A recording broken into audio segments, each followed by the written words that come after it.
मियां यासिर अली गुज्जर सदर जमात इस्लामी यूथ पंजाब शुमाली ने कहा है कि नौजवान किसी भी मुल्क का सरमाया होते हैं और कौमी तमीर तरक्की में वो कलीदी किरदार अदा करने की सलाहियत भी रखते हैं। इन ख्यालात का इजहार उन्होंने आदिकोट में जमात इस्लामी यूथ कन्वेंशन से खिताब करते हुए किया, जिसकी सदारत जमात इस्लामी जिला खुशाब के अमीर एडवोकेट मलिक मोहम्मद वारिस जसरा ने की, जबकि सदर जमात इस्लामी यूथ जिला खुशाब काजी हुसैन अहमद और सदर जमात इस्लामी यूथ पीपी 84 मलिक रब नवाज बिन्नी ने भी खुसूसी तौर पर इसमें शिरकत की।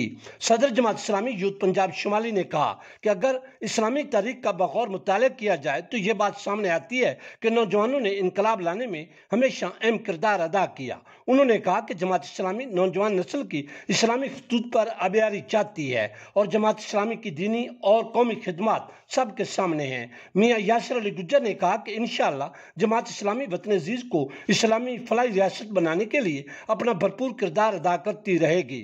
उन्होंने कहा कि 1 सितंबर को लियाकत बाग रावलपिंडी में पंजाब भर के नौजवानों का एक बहुत बड़ा यूथ कन्वेंशन मुनक्किद होगा, लिहाजा नौजवान इसमें भरपूर शिरकत करें।